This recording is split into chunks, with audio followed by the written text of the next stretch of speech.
Good Drill Nation, my name is Coach Ross. In this video, I'm going to give you 5 things that most hoopers miss in their basketball training process. Over the last 7 years, I've had the privilege of working with thousands of hoopers all across the globe, both online and in person. And in Good Drills, everybody sees it. We get results like nobody else because we focus on actual problems, actual things that are limiting players from their goals, and then the actual solutions to those problems. Look, I was a former college basketball player, Division II player. I got a scholarship. I won 102 games in college over 4 years. I went to an Elite Eight. I went to 3 NCAA tournaments. I had a really successful college career as a team. I played like 10 minutes a game, but I was somebody that got cut in 8th grade and had to work my way all the way to getting a scholarship to play basketball. So I would like to think that I did a good job in my basketball career.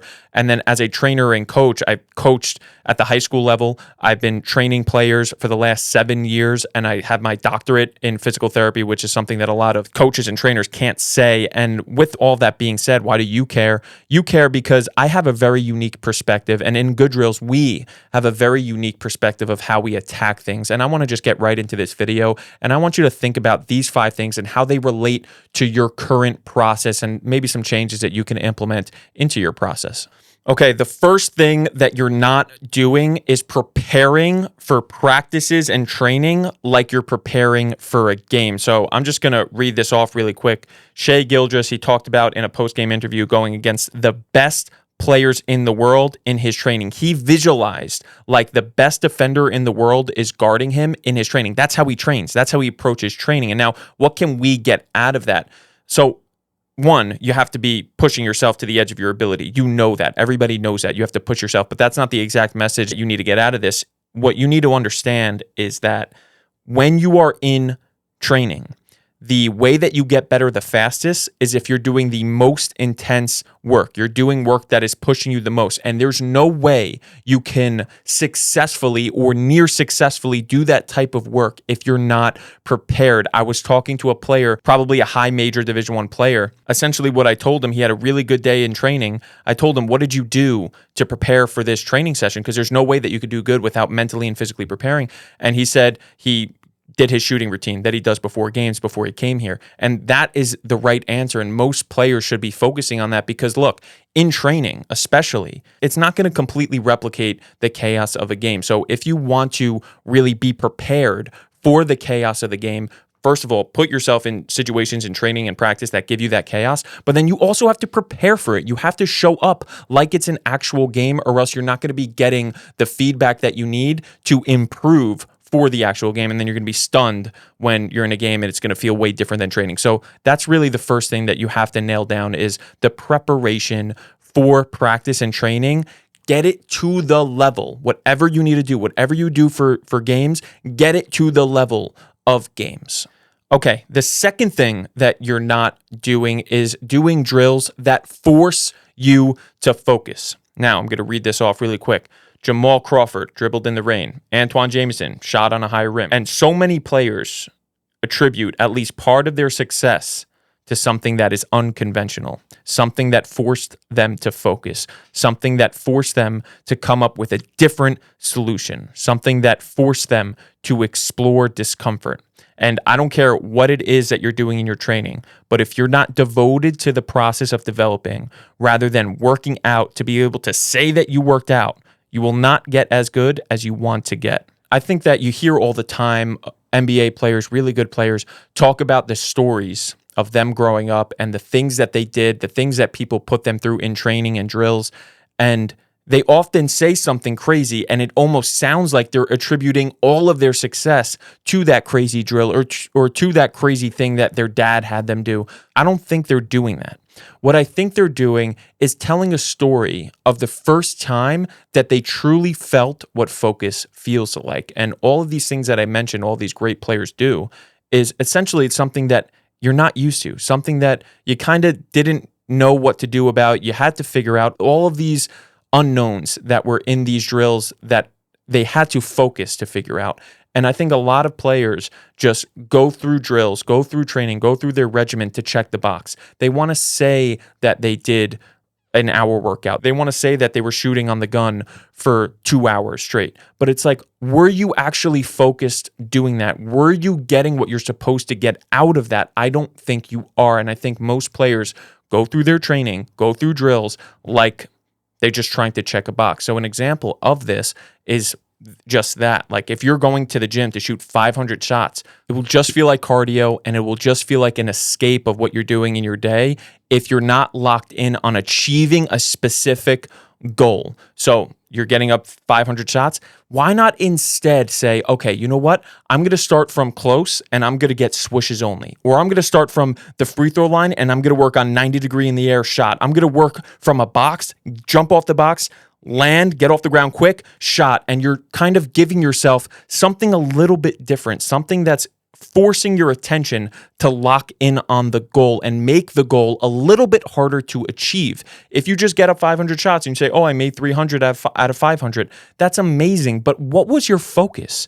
How many, did you just get lucky for 100 of them? They just happened to bounce your way and tomorrow they won't? What are you gravitating towards? What is your focus leeching off of so that there's feedback? Because when there's feedback, that's when you make adjustments. Everybody knows this. You feel that. You're like, oh, I shot this. It hit the front of the rim. I got to get above the rim. But have a very specific goal. Swishes only, banks only when you're shooting, back rim only when you're shooting, all these different things. That's just for shooting, but you could do this with your entire game. This is what we focus on, and this is why we get the results that we get, because we try to keep things as objective as possible. We define the goal, and we define what success and failure are. The third thing that you're probably missing in your training are live reps or enough live reps. Because here's the thing. If you put yourself in regular training all the time without introducing enough live situations, you're going to get really confident in training, and then games are going to come along, and you're going to be like, what the hell happened? Why is this? It's because you're introducing or you're leeching confidence off of a fake environment. You by yourself in the gym is not what you're going to be experiencing in actual games. In actual games, there's other people, there's refs, there's chaos going on, right? So what do you have to do? It's not that all of your training needs to be live reps, but you need to have some training, and I'm not just saying one-on-one. You need to have some training where you're mimicking the live situations that happen in games, more specifically, the ones that you're struggling with in actual games, and rep them out. Get really good. Compete against somebody else. You need a friend. You need an enemy. You need somebody else, not just a cone or not just an imaginary defender. You need somebody else that's going to push you and kind of give you a different look. Somebody that's going to force you, back to that word, to focus and force you to really have to lock in if you want to win. And so what are some drills that I'm talking about here? So one example of a drill is working on attacking a closeout. So say in games, you have a tough time finishing if you rip through from the wing, you get all the way to the rim, and then you have a tough time finishing because the defender is on your hip or right behind you. There's a defender underneath the rim. So something very simple that you can implement here is a 3-person drill. The person on offense starts on the wing with the ball. There's a defender that starts on their hip. You could be very descriptive of where they start. Say, okay, everybody has to start on the 3-point line or right behind the 3-point line for those two. And then there's a second defender that has to start underneath the rim. Now it's on the offense's go. When the offense moves, everybody's live, and your goal is to finish in the paint. If you did 2,000 reps of that throughout the course of an offseason, by the time the season rolls around, you should feel extremely confident finishing in that situation. You're going to develop the skills and the awareness and the attention in that situation to be successful. As long as you have a goal and as long as you're tracking something, you're looking at something to get feedback off of. Say you do 10 reps in a day. Okay, you made 2 out of 10 of the reps against those people. Now you play them throughout the entire week. Now, next week on that same exact day, you make 3 or 4 and you're just tracking it. You're looking, you're paying attention to the results. You're paying attention to the results, the reasons why you're not getting the results that you want, and then you're making the adjustments to get those results. It's massive to do live reps, and it also tells you what to do in your training. What do you need to work on in your training to be successful in those situations? The problem with just doing 5-on-5 is that you're not getting a ton of reps in those live situations. You have to wait to get the ball. You have to wait for all of these things. No, I want you to have the ball a lot in your hands. You're getting a lot of reps with the ball in your hands, and you're going to really iron out those live situations. So that was just one example. You could do this in so many different ways, so many different variations. But the key is just compete against other people and put yourself in the situations that you're having a tough time dealing with in actual games. The fourth thing that most players are missing in their training is the fact of just trusting themselves. So, what do I mean by this? So many coaches and trainers try to take over the development process. If you're a player that is only thinking about what does my coach want or what does my trainer want? What does somebody else want me to do? And you're trying to mimic that based on the words that they're telling you. Don't you think that it's going to be hard for you to be successful? This is what I want you to do instead. I want you to focus on what outcome you want. Focus on the outcome you want and let yourself figure it out. Because guess what? The best players that come to our gym, they don't come to our gym to look for a diamond piece of advice, right? Because you have all the data. Players have all the data. Players know what adjustments they need to make. You know it. You have it. The problem is when you want to go please your coach or your trainer because they want to impose their own thoughts onto what you should be doing. It's not going to help you. I'm telling you, the best players, the NBA players that you watch on TV, the best Division I players, the best college players didn't get there because somebody gave them a tip. They didn't get there because they're listening to everybody's advice. They got there because they paid attention to their goals. They paid attention to the problems they had. They paid attention to the solutions they needed to implement. And then they went to work. They went to work and then they got feedback from the work that they're doing. I'll give you a very clear example of when I see this happening. It's when players are developing their shot. Everybody talks about how important form is. Everybody talks about you should get your elbow in like this. Your eye should be to the rim. Beef, bend, eyes, elbow, follow through, cookie jar. All of these things are not going to help you become a better shooter because there's so many variables that are happening that other people can't see, but your body can feel. If your mind and your body is focused on swooshing, say it's focused on swooshing, if you just practice trying to swoosh and you can't do it, you're getting really frustrated, but you just keep going anyway, and then you're automatically making adjustments based on that intention of just trying to swoosh, you will get really good at swooshing, which means you are getting really good at being accurate, which means you are becoming a much better shooter. That's just one example. I love swooshing as an example of how to get better at shooting because it's a very repeatable and definable success. If you just say, I want to make 10 shots from this spot or I want to make 5 shots in a row, you're not taking into consideration how much luck is involved if the ball is hitting the rim. I like bank shots that just go straight in. I like swooshes. I like back rim makes. Something that's very intentional, very precise, not just, oh, I want to make it. The rim is huge. You might by accidentally make it. What's going to happen that's not an accident? Swooshes, back rim and in, very definable. So if you're going to say, oh, I'm going to swoosh every single shot, I have to swoosh 3 in a row from this spot. A back rim and in doesn't count. A bank doesn't count. A regular make surely doesn't count. It has to swish, nothing but nylon. And when you do that and it's very difficult for you to do, your body gets feedback, your mind gets feedback, and it makes adjustments on its own. You do not need somebody to freaking tell you, jump high on your shot. How you interpret that versus how I would interpret that are completely different, right? The best players, just remember this. If you don't feel confident in your own intuition, you're dead. But if you want to start, just remember this. The best players on the planet didn't get there because somebody gave them a tip on how to act, on how to make adjustments.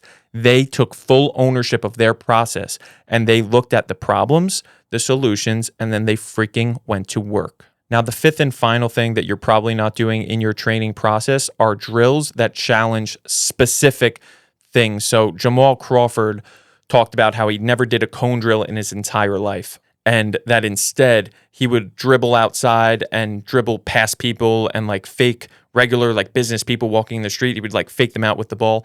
And what he said in that clip that I saw was a cone isn't a 6'5" defender trying to take the ball from you.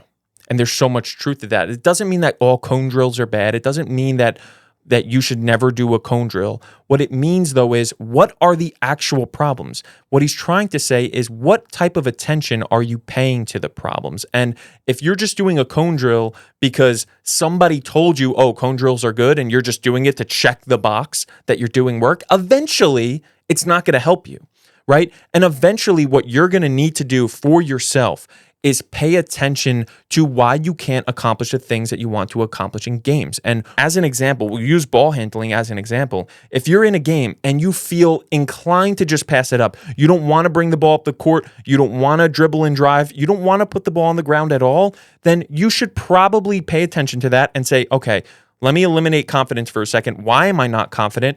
Because you're doing cone drills. You're doing things to check the box in your training. Instead, if you did drills that challenge your ability to keep the ball up with your body by yourself, you went one-on-one against people in a constrained space, you did things that actually put pressure on your ability to keep the ball on a freaking string, you would be so much more confident in games, and then you would do it. Instead, what you're doing as an adjustment is putting in more work, going in the gym, doing your cone drills, pushing yourself to exhaustion. It's not about exhaustion. It's about skill. What is the actual thing that's happening? And if you don't have the guts to pay enough attention to the actual problems, you will fail. You will continuously do things in your training that don't match up to the problems of the game. And pushing your handle to the edge of its ability, making sure that the ball can keep up with your body. In general, just putting yourself in situations in training that you have a chance and a high chance to lose the ball until you don't. That's how you build confidence, right? You don't build confidence by doing things that you could already knew you could do. You build confidence by doing things that you weren't able to do. And you're in training in a very low stakes environment. That's when you have to push it. That's when you have to try to show yourself you're capable of more, not in the game. And you know that. That's why you're just passing the ball up in the game. In training, work on the specific problems that you're having in games and do things that would make it really weird for you not to feel extremely skilled, extremely confident, and dominant in actual games. All right, those are the 5 things. Leave your comments and feedback below, and I'll take a look at it and see if you guys like it.